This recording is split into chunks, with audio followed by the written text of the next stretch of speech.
I want you to go out there and put your face out there and tell your story and be the star. But it's not my face and my story that's going to get me work. You think I have such an interesting story? Everybody has something to say about themselves. It's true. And yet some people get work and some people don't. This is Priscilla. She's a seasoned in-house designer looking to go out on her own. In this series, Christo coaches her on how to find clients, how to build her business, and how to compete in the marketplace.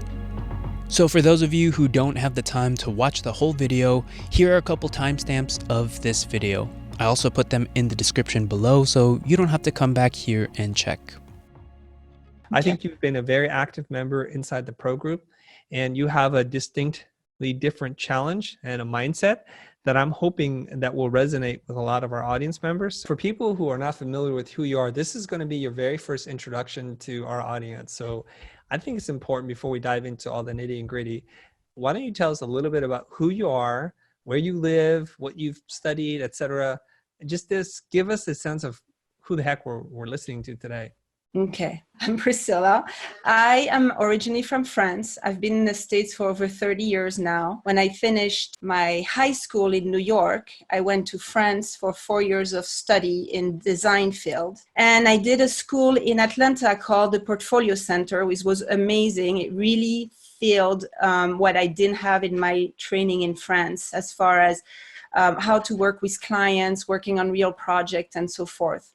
And from there, portfolio under my arm, I went to New York and got a job and worked in a big firm. My husband that I was living with already in New York was transferred here in Utah. And so we moved here. So I had to adapt myself, and I finally found a job working in-house, so completely different fields. So I went through this for a couple of years until I found a better fit for myself, which was working for an agency again, but much smaller scale, family owned, and they were doing mostly financial industry. What happened with that company, it was great at the beginning. 2008 happened, they got hit, and I think unfortunately they were not good at adapting to the change of design. Little by little, people left or were laid off, and I'm the last woman standing. What happened is they put us at 4 days a week, and I just had my son, and I was like, oh, the universe is giving me this 3-day weekend with my son. It's wonderful. But when the 4-day a week became 3 days a week, I was like, okay, now I need to find money to supplement that lack. So right now, I'm still doing this a couple days a week. Right. And on the side, I've developed relationship with some clients. But at the same time, now that I've discovered the future, I'm ready for better clients and not just being an order taker, but being more of a thinker. Love it. So that's my story. So I want to invite you to speak very freely, to be yourself and not worry too much. All I want you to do is think about, I'm going to give you some personal coaching right now to help you with whatever challenges you have. So what have you identified as one of your challenges, Priscilla? This question, I guess, about how can I better myself about this feeling of now I have to manage business, the skill I have, which is design, and the skill I feel I need, which is marketing and sales. So these are seemingly related things that you're talking about, but there are differences. And I don't want you to feel like you have to keep up with everything to be relevant to not only what it is that you're doing, but to serve your client. Because there are people who study specifically just design, just branding, and just marketing. You could probably spend a good 8 to 10 years studying each one of those things as a separate discipline. Your core is in design. You're running a business now, and you need to be able to use design to help your clients, right? Right. And in order to have clients, you have to learn a little bit about marketing, probably content marketing, or at least being able to showcase your work in a way that's attractive to the clients that might find a need for your work. So let's begin there. Is this mostly for you to get clients, or is it for you to help your clients and better serve them? Well, to be honest, it's both, because I actually feel the client I will get are needing everything. content creation, marketing, and design. And I don't think I have enough to sell with just design. That could be the case. And the reason why is unless you're in that very rare top 5% that some creatives are able to get to, that upper echelon of designers where they're sought after for their creativity and their craft, and they don't care about anything else, you're like the rest of us. And if you're in a sea of designers out there, it's going to be very hard to differentiate yourself so that somebody will be looking for you and be willing to pay you what you're worth. So now we have to move up the stream towards the strategic thinker, because in that space, there's less competition. If you have too many competitors, it means you're undifferentiated and you'll compete on price. If you have too few competitors, you've niched down so narrow in your positioning that there's not enough opportunity to sustain your creative practice. And if you offer logo or design services, you are competing with thousands, if not tens of thousands of people all over the world. So we need to differentiate a little bit. Well, let me ask you this question. Do you have enough leads or prospects to work off of, or is that really where the struggle is? Well, I am the best kept secret. I don't even have a website, Chris. I have been struggling with this. It's because I'm asking all these questions, thinking I need to be different. I need to not have a website like everybody. I need to say something different. And I'm auto-cutting myself. Now I realize the clients are not going to be looking at thousands of websites. I'm actually trying to help myself with build a website that makes sense. But so what am I doing? You never had a website? I did. I have one. You can go and look at it, but it's 17 years old. It's just a portfolio. Oh, wow. If it's 17 years old, that's pretty ancient. It is ancient. It's Okay. very ancient. All right. So you're running into a problem that many people have, is that in the race and pursuit for perfection, like this is going to be the best site and everybody's going to love me for it. Yes. We've done nothing since then. Yes. And the website will not be probably the first point of contact that a client makes with you. It'll probably be via social media or referral, but it's going to be a very good second and third point of contact. And that's where it's going to be dangerous for you because you don't have a real website. I know. No problem. So are you still able to get work despite having a 17-year-old website and print samples? Yes. So that's what's Congratulations, first of all. That's been so what's been happening is I have also met a woman that does PR and marketing. She's been hiring out because her clients are needing design. We actually fill each other's shoe really well. We complement each other really well. She gets a lot of leads, so she hires me.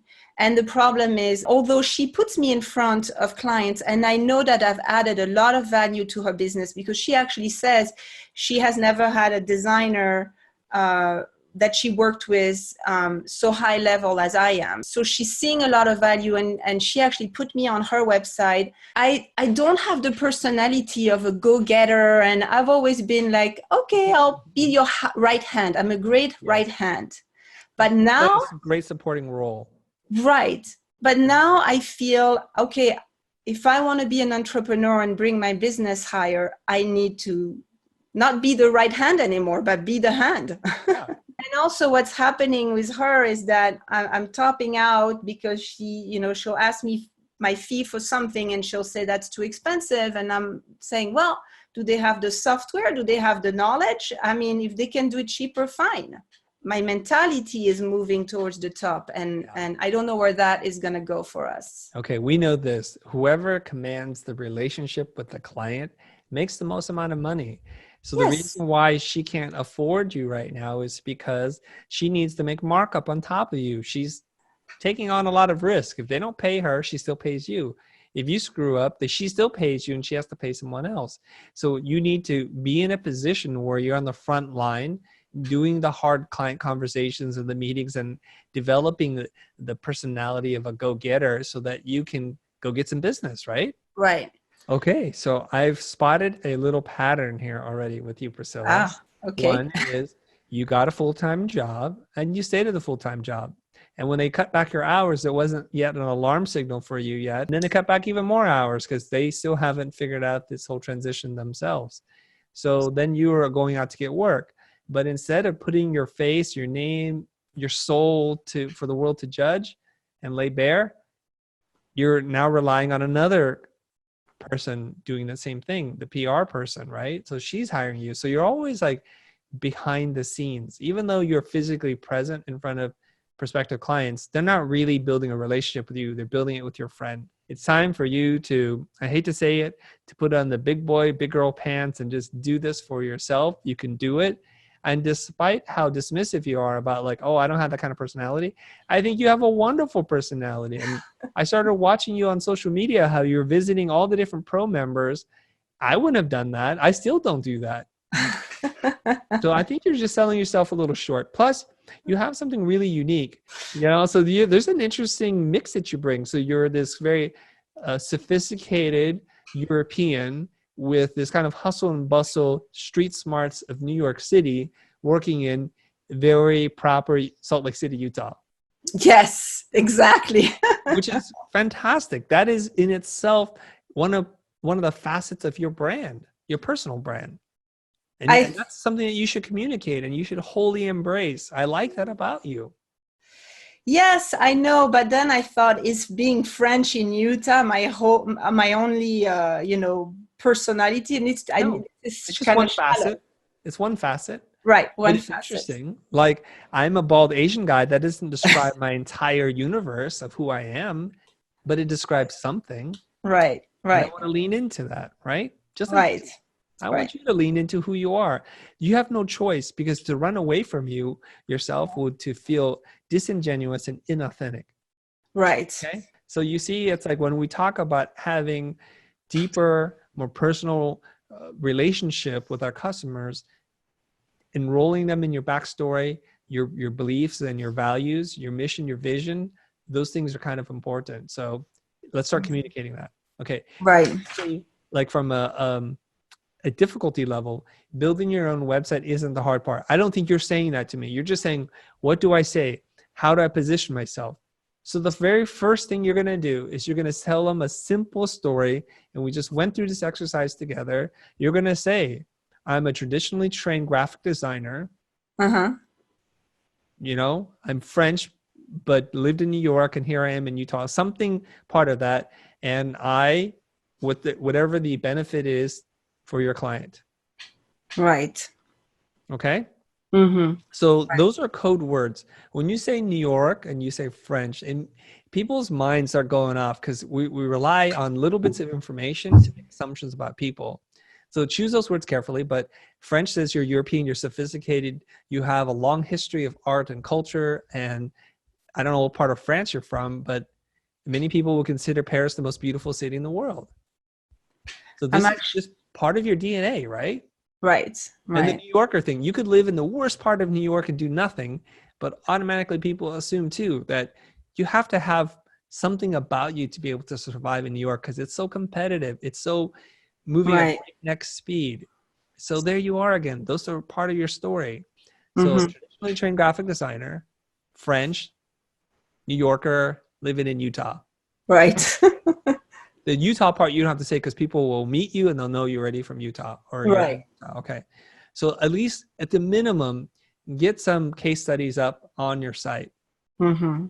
I would recommend at the minimum 3, but you don't have to do that many. 1 fabulous case study will be enough for you to generate work.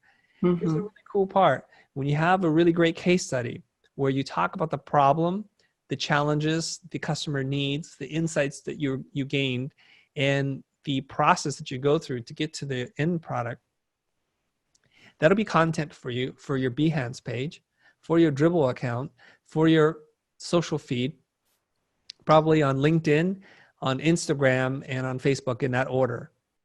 Okay, but see, right there, you're scaring me. Oh my God, you give me the list of all the stuff. Do I really need to be on Behance, on Dribbble, on Instagram? Only if you want work. Well, okay, so... Everybody does the same thing to me, Priscilla. I know. Everybody does the same thing. They're like, Chris, how do I get work? And then I tell them it takes work to get work. Otherwise, everybody would have work. And we want it to be difficult because we don't want every Tom, Dick, and Harry to get all the work. We want there to be a threshold of pain and professionalism that keeps the riffraff out. I understand having a Facebook page, an Instagram, because it's easy to post things.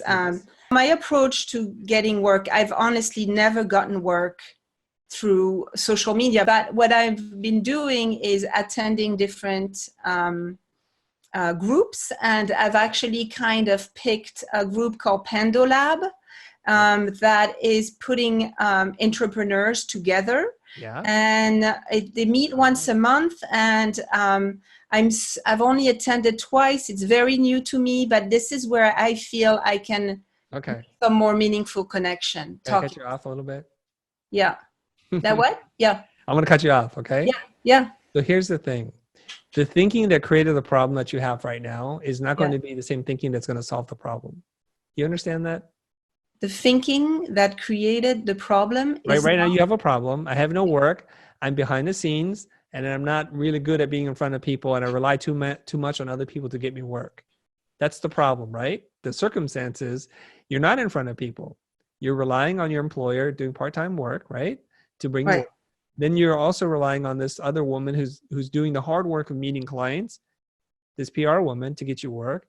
And right now, not many leads come in elsewhere, right? So what I'm saying is the person who designed the situation that you're in right now is probably not the best person to solve that problem. This is why we work with coaches and consultants. Right. Inside the jar saying, this has worked before, I'm just going to do the same thing. And then you're like, well, why haven't so much in my life changed? Right? Right. So what I'm saying to you right now is this sounds like a lot of work. This sounds like a lot of craziness. And so the first solution that you've presented to me was, I'm going to join this other group. Well, what's the group going to do? It's doing the hard work of getting you in front of clients again. I want you to be the person who brings in the work. Not some intermediary, not a PR firm, not your firm that you work part-time for, and not some power group. I want you to go out there and put your face out there and tell your story and be the star. But do you, but that's interesting. Do you think I have such an interesting story? Everybody has something to say about themselves. It's true. And yet some people get work and some people don't. But it's not my face and my story that's going to get me work. What is it then? It's going to be my skills and my offerings. Everybody has skills. Yeah. But do they have all my, well, you did say, as the branding person, I am in the middle of hundreds of other competition, right? You are. So how does my face and my story gonna make a relationship to a client to hire me? It's gonna also be, is she capable of doing this? Is she smart? Is she thinking through steps? How's her work, right? Yeah. So here's the thing. In this book, The One-Page Marketing Plan by Alan Dibb, and we've talked about this on our pro call before. Yeah. He says that the mistake that creative people make is that they think doing better work is going to get them more work. Do you believe that to be true? Just do better work and you'll get more work. Well, I don't know. I do good work for everybody. I'll give 100% of myself to everybody. Everybody says the same thing. So you're saying that doing even good work is not good enough? Or it's not even worth it? You're saying we're working too much. It's worth it. Oh, it's worth it. Okay. It gets mad at me, okay? Before our audience gets really mad at me, let me just clarify a couple of things, okay? The mistake is to think just doing better work will get you work and ignoring marketing, telling your story, creating a narrative that people care about, understanding your beliefs and values that won't make a difference. That's the mistake that people make. And in the book, he has a story that he tells that a world concert violinist who normally plays at the opera house gets paid $1,000 a minute to play. Roughly, the ticket prices equal $1,000 a minute. Yeah. I think he said the New York Times or one of those magazines did an experiment, a social experiment, where they took the violinist and his very expensive violin, and I think the violin itself costs $3 million. It's said to be the finest violin ever made.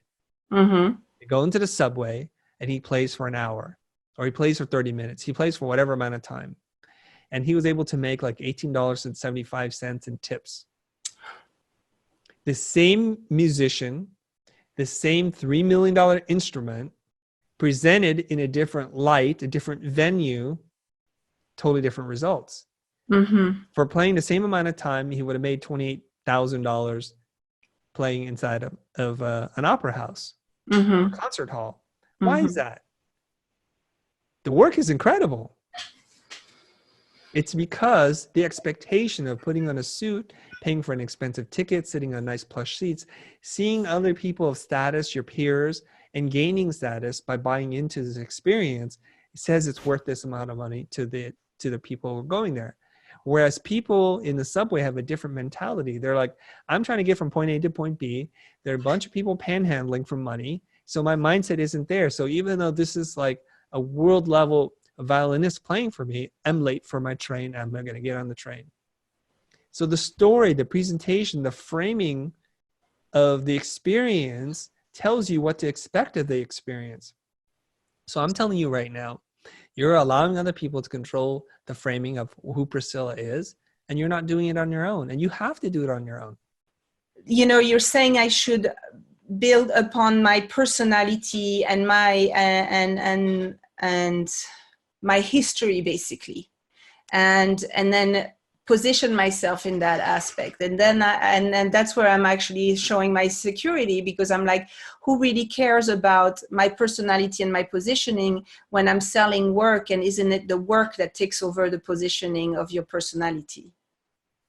No, because I'm going to tell you right now, I'm pretty sure that your work is quite special, but I'm also pretty confident I can find 1,000 replacements for you right now on Behance within an hour. Oh yeah. So how can your work be, like I said, for a very rare few individuals, for like that 5%, the magical 5% of creatives that we all know and love, right? The rest of us have to fight it out on more than just our work. And I would even argue that the people that we love and cherish that are in that 5%, their personal branding is really, really strong. Try to name one that you don't know of. You see, because part of the package, like, do you know who Tibor Kalman is? Yes. Designers, creative director, United Colors Benetton. Yes. He became famous because of his thinking, but also because his ability to give the newspapers very great sound bites on design. Massimo Vignelli, I'm pretty sure you know who he is too. He was also very opinionated about design and was kind of almost an absolutist when it came to certain things. So he even had the Vignelli canon. You go down the line of every single person, like a contemporary that our audience would probably know today, somebody like Aaron Draplin, story, and his work are inseparable as this outsider, this Midwesterner kind of moving to Portland, doing his thing as the underdog, the big man with the beard, doesn't like to wear pants, kisses his dog. You know, that's his story. His marks are good, but in the pantheon of incredible logos and designs, they're okay. So what I'm telling you right now is, first of all, you're not really showing your work because you're like, it's really outdated. So the minimum is just to show your work. So we can do this in tiered steps. And when you hit pay dirt, when you strike gold, don't worry about the rest. So if you are really strong in your belief and your resolve that it's just about the work, Chris, I don't care what you say, at least just put up your work so I can look at it. Right. Describe the process. Tell me your insights. Build me at least some great case studies. Right. And if the phone starts ringing off the hook because that's all you've done, hallelujah, God bless you, just do your thing. No. Say au revoir, Chris, bonjour, whatever. It's like, a bientôt, just we're good to go. Yeah. No, I mean, I know, and I know it's my huge downfall, that part, and I'm working on that for sure. Okay, here it is, bullet point for everything that you need to do. Okay. Yes. What I need you to do is to start focusing on the 3 best case studies that you have today. I'm not talking about the future. What do you have today that you can share? I need you to go through it. I need you to write, put your thinking cap on, to then revisit potentially some of the sketches and the mock-ups you've made to make them look really beautiful and powerful. A great example are my friends from Farm Design. Look at how they present their work. Beautiful photography. I know you have an eye for this, and you can do this. So at the minimum, we're going to relaunch your site with a bare bones minimum site. We're going to have 3 case studies. We're going to have an about page, like this is what I do, etc. Yeah. And you're going to try and write something that brings in at least some of the things that make you unique. Okay. Okay. At the bottom of the pyramid is your beliefs and your values. On top of that is your mission. So your beliefs and values never change over time. And your belief and values inform the mission. Once you have these 3 beautiful case studies, I want you to go into Behance and upload those case studies too. And it's important for you to title it correctly, meaning what are people looking for to find this? They're not looking for Priscilla graphic design because that's not really doing anything for anybody. But if it's an identity system, right? Identity system, maybe healthcare, and then the brand. And then you want to tag it to give it as much data as possible that's relevant. So when somebody's searching on Behance, they can find you. This is critical. In this day and age, if you don't know how to play the search game, you're first place loser. Like you said, you're the best kept secret. There's a legion of designers out there. Okay. So once you do that, you're good. These are good starting points. Okay, so let's recap this episode. In this episode, Chris and Priscilla talked about 2 things that you need to do to put yourself out there. Number 1, you have to focus on creating really good work or case studies that are visible on your website. So when somebody lands there, they know exactly what you do and the problems that you solve. The second thing you have to do is inbound marketing, which is developing a personal brand, putting your story out there, because really people buy from who they know, who they like, and who they trust. So if you put yourself out there, people know your story, people can relate to you. And when people relate to you, they feel more inclined and more comfortable to work with you. In the next episode, Chris and Priscilla will talk about time management and work-life balance. I hope you liked this episode. As you know, Priscilla is a member of the Futur Pro group. It's a community of creative professionals that get together and talk about their business. This is led by Chris and the Futur team, where we host weekly calls about business, marketing, mindset, and about all the challenges you face as a creative entrepreneur. If you're interested in joining the pro group, we've left a link for you in the description below. And if you want to watch more videos, more deep dives with other pro members, you can check out the links that we've left here. We'll see you in the future.